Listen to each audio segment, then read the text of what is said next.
Hi, baby. Been a minute. I know I said we were back. We're not, but I think we are. This time for realsies. Because I've decided, a little progress is better than no progress. So I'll probably do shorter videos like you told me to. And just see how far I get until I have to do something else. I don't know. I love you though. So right now we're on Friday. Okay, let's go. Mayuki woke early within an Oh Lord, here we go. Mayuki woke early with an unaccountably clear head and couldn't get back to sleep. After staring into the darkness for a while, she got up. The electric heater's timer hadn't yet clicked on, and she reached a goose-pimpled arm. Goose-pimpled? Goosebump. A goose-pimpled arm through the cold air to the drawer by her bedside, then down to the floor. Her hand found her clothes and quickly pulled them under the covers, where they shocked her skin as she wriggled into them. She braced herself, threw off the duvet, and went into the kitchen, where she filled the kettle, took the biggest mug from the cupboard, and made a black tea with 2 bags. While it was brewing, she put on her boots and coat. Mug in hand, she left the cottage. It was 5:30, and the sky was black. The moon and stars were hidden behind thick clouds, but a solitary street lamp cast a glow on the water and bathed the scene with a dull, jaundiced light. She sat on a low wall and let her eyes adjust. Her heart jumped when she realized that she wasn't alone, that there was a figure on the quay about 30 yards away. Although staying on one spot, it was very slowly melting in and out of the strangest shapes. She'd always wanted to see a ghost and thought her luck might finally be in until she remembered something Septic Barry had told her and realized that the apparition was just the drummer of the children from previous relationships doing his Tai Chi. There's a lot I don't remember. You texted me, my girl.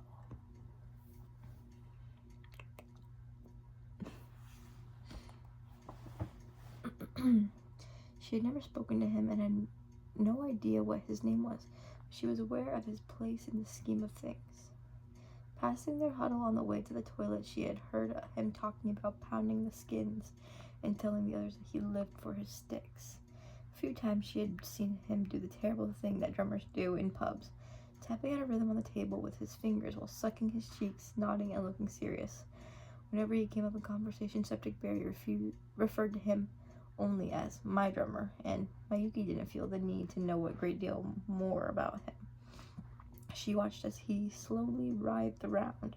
Septic Barry had explained to her that even though his drummer had the self-discipline to get up and go down to the quay before breakfast every morning of the year, no matter what the weather, he had never taken a Tai Chi lesson in his life, and had learned all his movements from a long-returned library book. Miyuki found it hard to equate what she was seeing with a noble and ancient discipline. He seemed to be brushing the hair of the invisible children, topping transparent eggs, and repeatedly testing the tire pressure of a bicycle that only he could see. She could just about make out the look on his face, and supposed that anything that could induce such an incredible display of grimacing must count as exercise on some level. He was mesmerizing. Since she had become aware of their existence, she had wondered what it would be like to see Septic Barry and the children from previous relationship playing live. She could just tell by looking at their hair that they wouldn't be much good. But even so, she was curious and had occasionally asked Septic Barry if they had any dates lined up. He was always cagey about the concert schedule, until one night he crumbled beneath the weight of her polite inquiry and confessed that they had never played in public. "You can't rush these things," he said, and the floodgates opened. He told her the story of the band. Around 10 years earlier, the village had been home to Impotent Rage, a group of teenage boys who specialized in Bon Jovi covers. When their bass player did unexpectedly well in his A-level retakes. I forgot that shit was British. You're showering right now.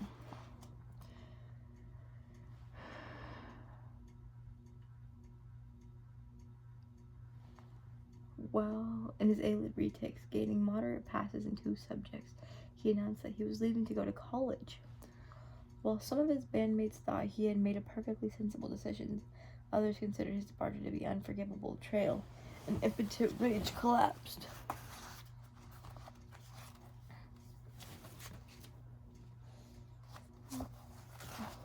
Sorry, I'm getting comfortable, really. Impotent rage collapsed. The ensuing inferno of accusations and recriminations resulted in several of the members vowing to never play music again. Pause. Okay, hopefully that's a better angle. In the wake of the implosion, Septic Berry had sensed an opportunity. He rounded up his friends to form a group of their own, taking pole position himself, allocating each others an instrument, even though none of them had ever played a note of music outside their school xylophone lessons. With no more impotent rage, Septic Berry and the children from previous relationships became the village band. Almost a decade had passed since their inception, and they still hadn't made a public appearance, but it didn't matter because for that whole time they had been considered by themselves and by everyone else to be the village band, and that was more important than any such detail. A pint into his story, Septic Berry also confessed that he and the children from previous relationships had only ever had one rehearsal in his caravan on a rainy afternoon 3 years after they had formed. It had been a very productive 20 minutes, and since that day, they had been content to discuss band business and their plans for their future in minute depth. Oh my god. And their plans for the future in minute depth, without ever doing a great deal about it. Hello. They named albums that had yet to have any songs. They discussed the possibility of getting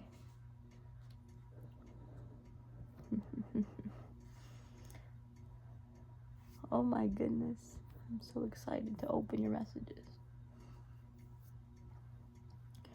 They named albums that had yet to have any songs. They discussed the possibility of getting sponsorships, deals from instrument manufacturers, and they took turns in storming out after Rose over musical differences before quickly rejoining, petrified that somebody new would be brought in to take their place. They worked out the best routes from venue to venue for a tour that would never be booked. They drafted a rider for their dressing room, soft towels, condoms, pork scratchings, 4 copies of the Daily Star, and most importantly, a barrel of brains no matter where they were in the world.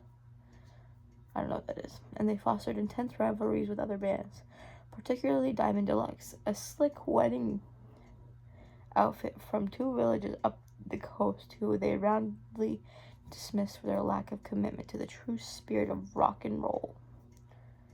Septic Berry and the children from previous relationships did almost everything a normal band would do, apart from going to the trouble of playing live, recording, or even practicing together.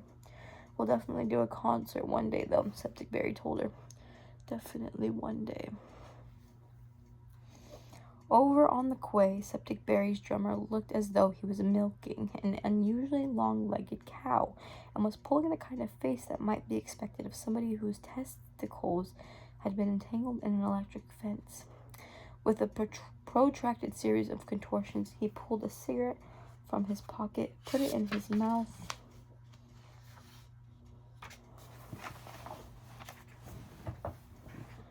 and lit it with a match. It hung from his lips as he continued twisting his body into inexplicable shapes. Watching the red glow in the darkness, Miyuki was reminded of the days when she would have a smoke before breakfast. Her memories were a little too fond, and she could feel a twitch in her cigarette fingers. She decided that she had seen enough Tai Chi for the morning, and after sneezes 62 and 64, she picked up her empty mug and went back up to the cottage. 62 to 64. As she fumbled with the key, she felt a drop of rain on the back of her hand, and she hurried inside. She spent the morning reading her book,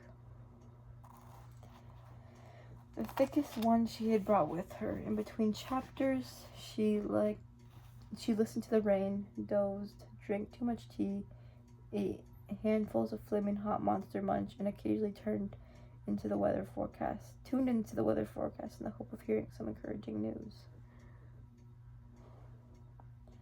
She blew her nose a couple of times and checked her eyes and saw nothing unusual, but when her restlessness led her to stick a cotton bud into her ear, she found that the anticipated yellow was mixed with tiny glints of gold. Stir-crazy by lunchtime, she made herself as waterproof as possible and hurried through puddles over to the boat inn. A stream ran down the side of the road, and she walked through it, enjoying the feeling of the current against her Wellington boots. Her feet were okay, but the rest of her wasn't so well protected, cursing herself for not having packed an umbrella while she was dripping wet by the time she got inside.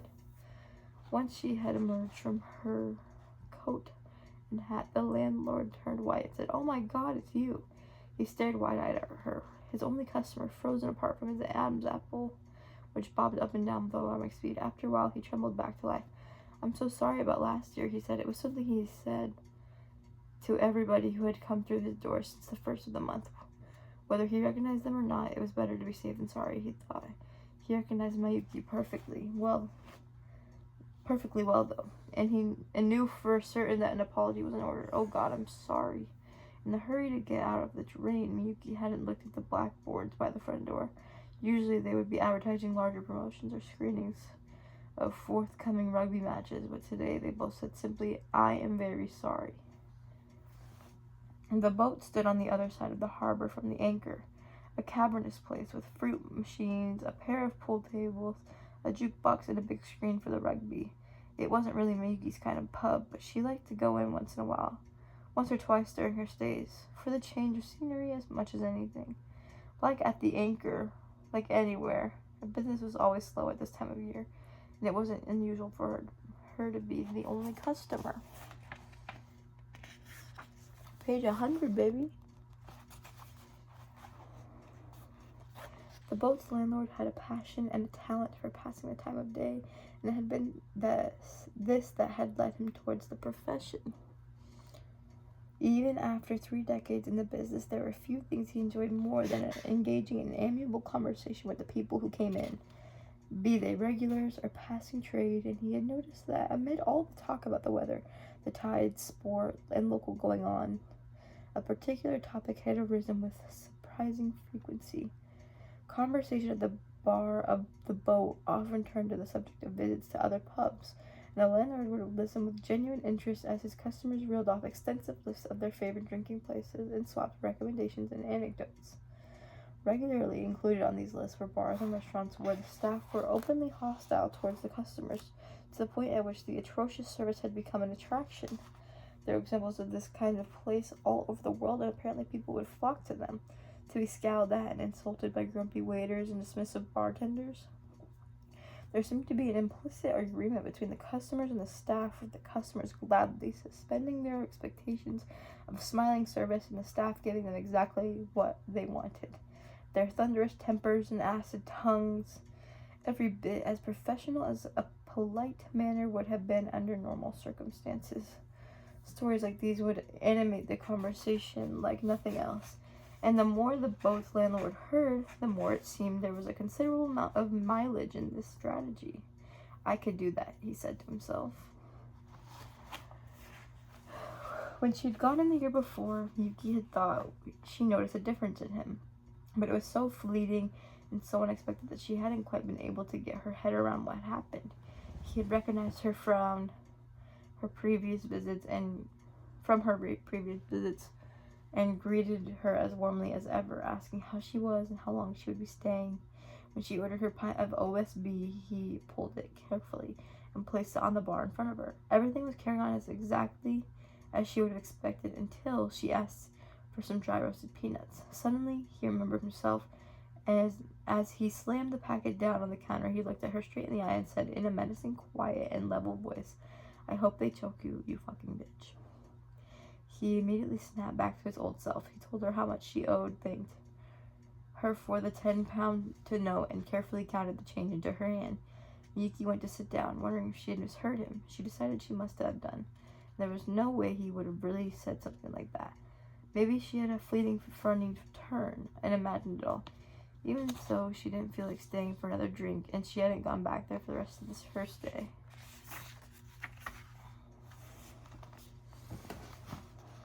He had started his new strategy on the 1st of January, and when Miyuki walked, mildly puzzled, from the pub, he had just been getting into his stride.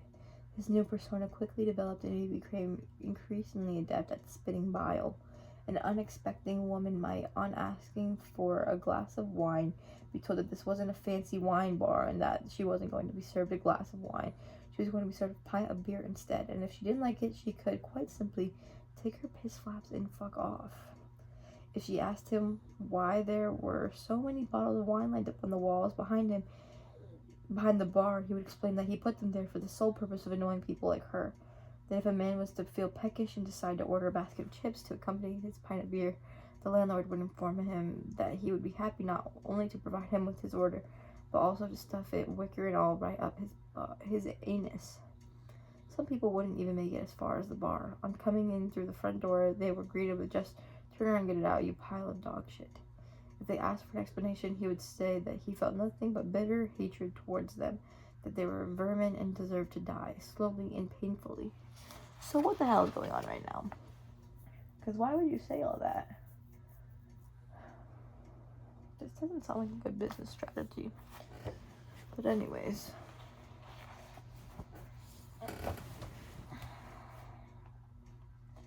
Overweight. Oh, I don't want to read this already.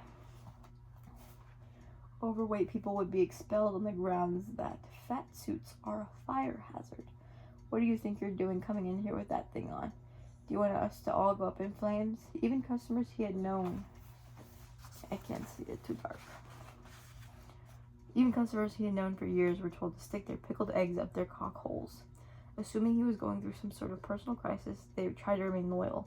But one by one, they became so exhausted by his unremitting invective that they found themselves with no choice but to find new places to drink and to hope from a safe distance that sooner or later he would calm down and change back to his old self. By the summer's end, the pub was deserted, apart from the occasional passerby who would walk in for a drink and a snack and be baffled by the landlord's livid face and his torrents of abuse. The anticipated upturn in business had failed to materialize, and he started to lose heart with his scheme. As Christmas approached, his insults became increasingly perfunctory. "I don't think much of that shirt you got on," he would sneer at the strangers, or he might just curl his lip and say, "Nice hair," in a sarcastic voice. The people left after a single hurried drink. He was already on the verge of giving up when he read the new edition of Popular Visitor's Guide to their particular stretch of the coastal path. Little more than a photocopied pamphlet, the guide came out every year and was sold in various places around the area. It was compiled by a semi-retired vicar from the Wye Valley who loved the path and had a passion for introducing others to the various pubs, shops, boat trips,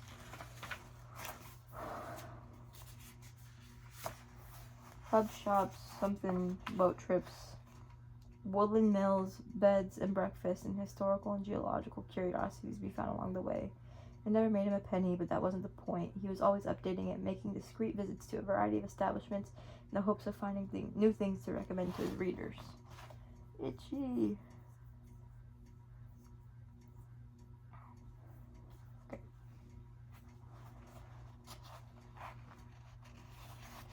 Keen to avoid preferential treatment, he took care to ensure that he didn't draw undue attention to himself as he went about his fact-gathering. He left his dog collar at home, and whenever he had cause to give his name, he would say he was a Mr. rather than a Rev. And nobody thought for a moment that the man who was staying in room 6, sitting quietly in the corner of the tea room in an open-necked shirt, could be him. His gentle nature prevented him from ever having bad things to say about the places he tried out. If a B&B had draughty windows and a violent cat, or if a surly girl at a cafe was to serve him a lukewarm cup of tea while talking to her boyfriend on the phone, he wouldn't seek revenge in print. He would just tactfully neglect to mention the place and hope that standards would have improved by the time of his next visit. This is why his entry for the boat, which tore this rule to shreds, had become to the people's attention. A copy of the guide was put through the pub's letterbox between Christmas and New Year's, and the relevant page was marked with a note that said, Come along now, enough's enough, from a well-wisher. The landlord read the entry for his pub. In previous editions, I have been happy to recommend the Boat Inn as a friendly place to stop for a lunchtime drink or a simple meal. However, while researching this edition, I went in to check up on it, only for the landlord to shower me with obscenities. For obvious reasons, I am unable to transcribe them here. My crime was apparently having, and I quote, a stupid bald head. That's funny. And the vicar went on to withdraw his past recommendations of the pub and to say that he hoped for a change of management in time for the next edition. If anything, he had let the boat off lightly. He had chosen not to relate the tale of how he had weathered the triad. Wait, what? He had chosen not to relate the tale of how he weathered the tirade and decided to stay in order to see if he could make any sense of what he was hearing. On handing him this pint, the landlord, who had apparently recovered from his fit and returned to his customarily agreeable manner, suggested that the vicar have a smell of the beer. The vicar took him up on this and placed his nose just a fraction of an inch above the froth. Lovely, isn't it? Asked the landlord. Oh yes, said the vicar, who enjoyed his real ale a great deal. It's very nice. Smells like your wife's twat, doesn't it? The landlord's eyes were fiery slits of hatred. Yeasty. The vicar, whose wife had died just a few months before, abandoned his drink and left the pub with shouts. That's so messed up.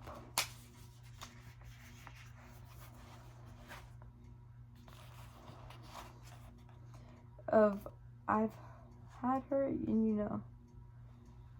What?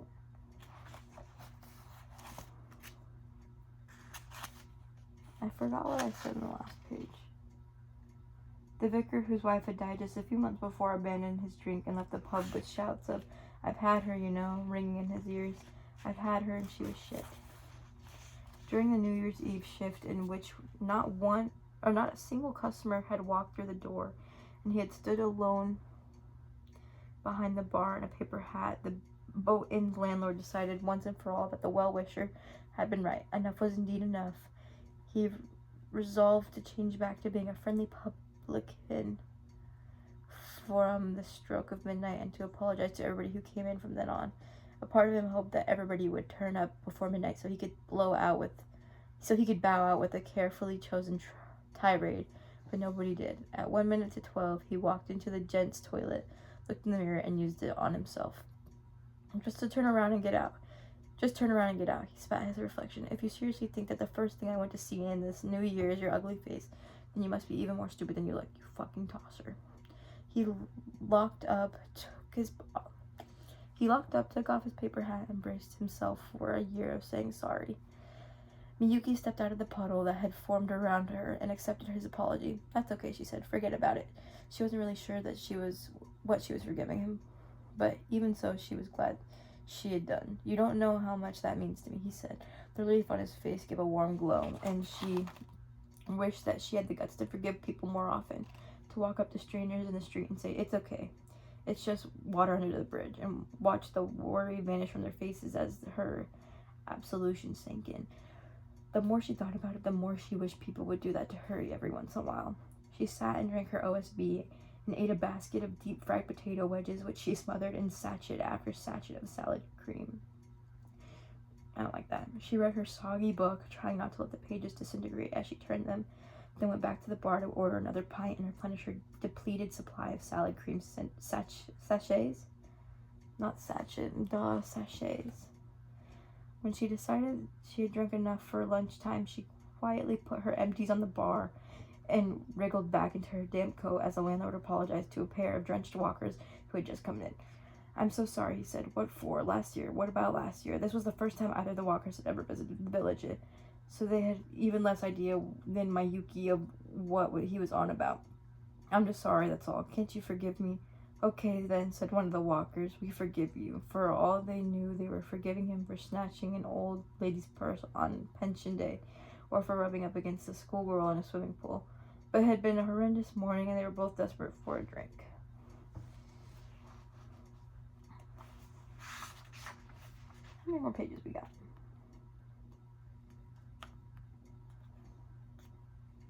Kind of a lot. 10 more. How many pages have we read?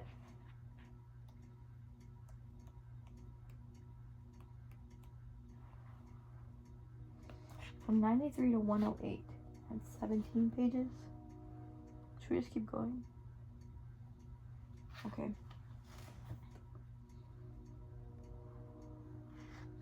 As Mayuki stepped back out into the rain,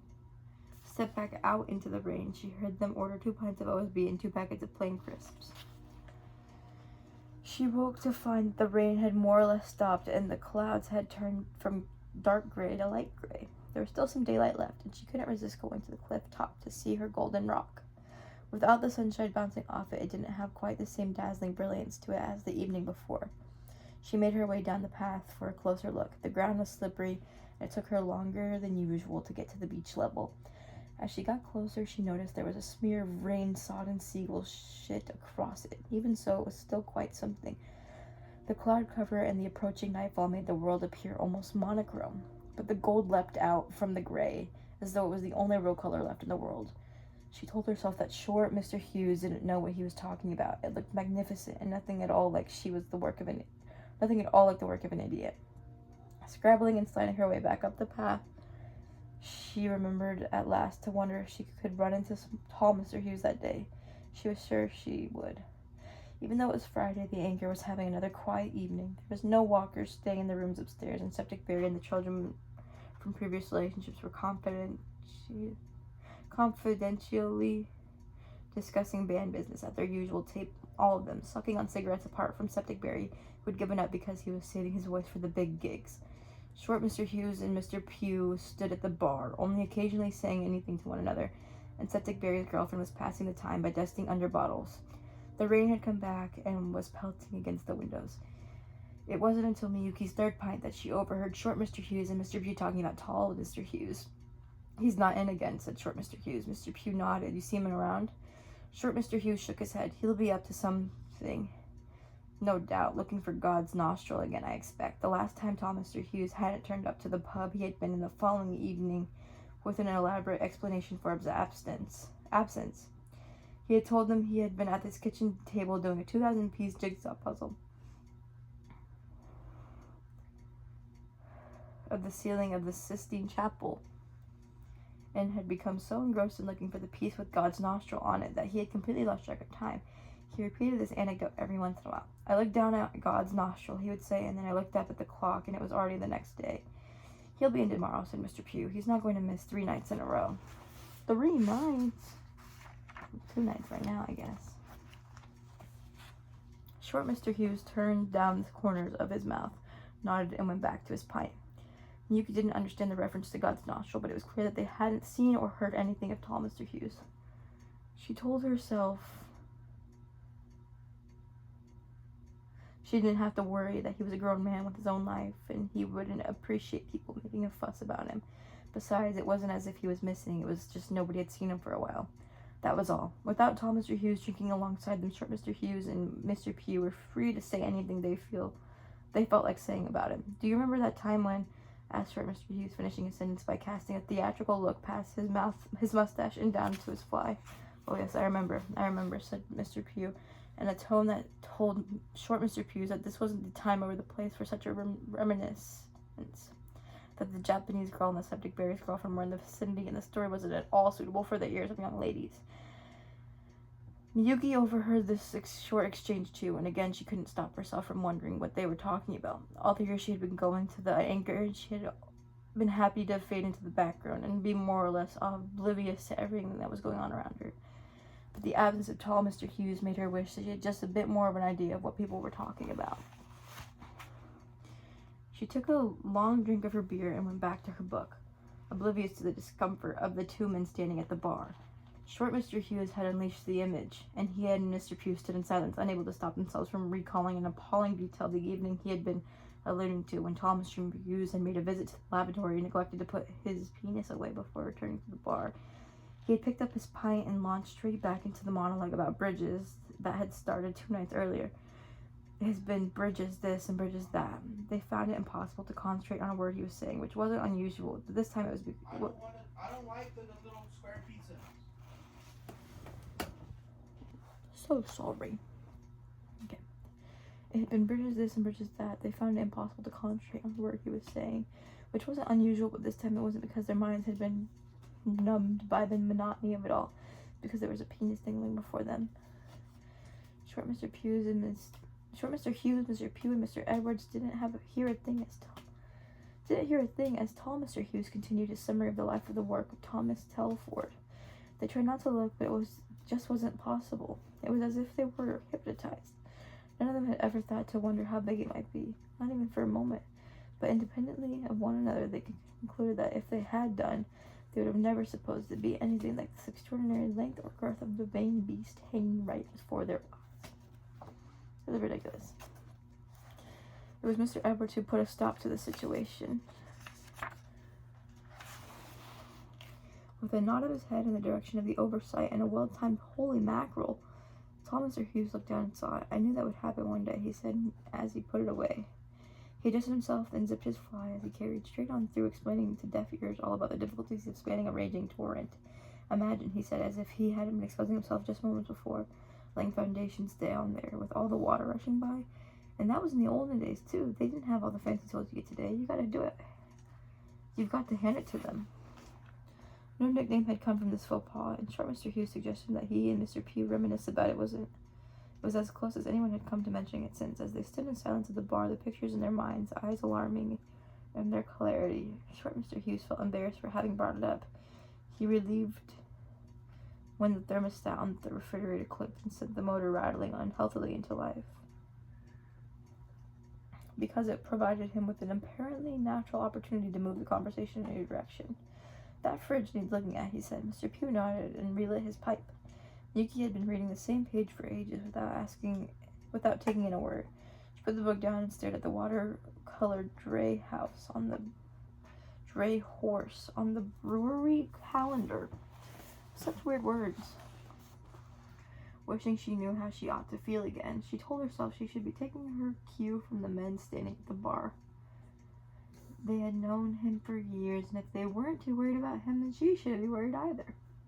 Even so, tall Mr. Hughes kept reappearing in her thoughts, and whatever he did, she was surprised at how vivid he seemed. It was as if his absence had somehow made him three-dimensional for the first time. She read a few more chapters, drank more beer, and gnawed at her fingernails. At around 10 o'clock, Subject Berry came over to sit beside her. They shared a packet of scampi flavored fries, and she listened as he talked about some of the news stories he had read in the latest edition of the Daily Star, and told her some anecdotes relating to the disposal of human waste. Then, just as he neared the bottom of his drink and his girlfriend was in the cellar changing the barrel of brains, he asked Miyuki quietly, "So do you think she likes me?" "Yes, she likes you. You don't have to worry about that." All evening, Miyuki had been noticing the way Subject Berry's girlfriend's eyes shone when she talked to him, and the way she smiled to herself whenever she looked over at him as he huddled with the children from previous relationships. The thing is, I know she likes me, but what I mean is that she'd like me. It's not always easy to tell. And you... No. And you know. He couldn't look her in the eye. Well, I've got to know for sure because I don't want to make an idiot of myself. As he rubbed his palms up and down his knees, Miyuki could see the strutting ladies' man had been replaced by an awkward, shuffling teenager.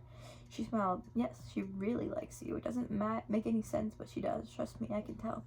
"And you honestly think I've got potential?" "Yes, I do. You're not just saying that?" "No." She's surprised to realize that she was telling the truth. "No, I'm not. I really do think you've got potential." "That's good to know. Thanks for that." He went back to sit with the children from previous relationships. Miyuki had a fair idea of what Subject Berry had in mind, and why he was so fearful of saying, or rather asking, the wrong thing. She smiled at the thought of it and had a feeling it would work out well for the both of them. She finished her book, put it on the table, and started daydreaming about Grindle, who by this time on a Friday night would be in the pub with her fellow volunteers from the local youth club.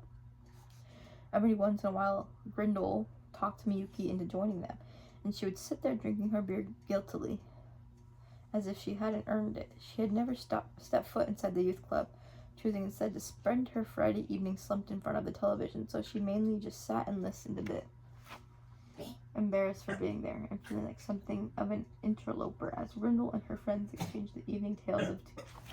"Are you okay? What is going on? What is going on? What is going on?" "Sorry." feeling like something of an interloper as Grindle and her friends exchanged the evening tales of teenagers' indiscretions and tried to get as many well-deserved drinks inside them as they could before last orders. When Grindle had started volunteering, Miyuki had admired her for her social conscience and her commitment to the community. It took a while for her to realize that she didn't go out there for a sense of duty. Go there out of a sense of duty or because of any higher motives.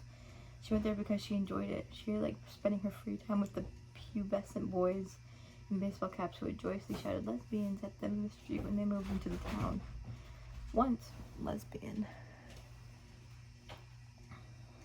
she had established herself at the youth club, the boy would still joyously shout lesbian at them in the street, but now they knew it would be the beginning of a long exchange of banter from which Grindle would emerge victorious. Watching this happen and staying out of it, Miyuki saw that she really was fond of them, and they were fond of her too. She knew she didn't need to have Grindle's excellence affirmed by a gaggle of smoking, spitting youths, but as she watched her talking circles around them as if it was the rest of the world had receded, leaving just Grindle and her hawking cherubim bathed in a golden light. She shuddered out of her reverie and lifted a hand as short Mr. Hughes and Mr. Pugh nodded their goodbyes. They seemed to be in perfectly amiable moods as they wrapped themselves up in their coats and hats, so she supposed they didn't know it was her who had sprayed the rock. They were followed by the children from previous relationships who slunk out the public bar door, and by 11:10, she was the only customer left apart from Septic Barry, who was waiting for his girlfriend to finish cleaning the drip trays. Miyuki drank up, took her glasses back to the bar, and said goodnight to the two of them. Septic Barry flashed her a glance that told her to keep their earlier conversation to herself, and she reassured him of her complicity with a smile. It was a mild night. She didn't feel the need to put a log on the fire. She turned on Radio 3 and listened to a recording of a woman from Bolivia making a kind of squelching sound. She plucked out her contact lenses and dropped them on the top of the stove. Had just about enough heat left in it to send them into a lackluster fandango. And at some point, the sound of their slow death screamed to harmonize with the Bolivian squelching, but it wasn't long before they lay still and quiet, looking like nothing but a pair of partially shriveled contact lenses. She turned off the radio, brushed her teeth, checked her eyes and ears, and blew her nose. She was relieved to see that her body seemed to have stopped producing gold. A minute later, she was in her long johns and her long-sleeved t-shirt. She pulled the covers over her head. From deep inside the duvet, she let out a sigh, followed by a series of breathy grunts, and then there was quiet. Saturday. We did it, my love. I thought I was going to do a short one, but did the whole chapter on accident. I love you. I love you.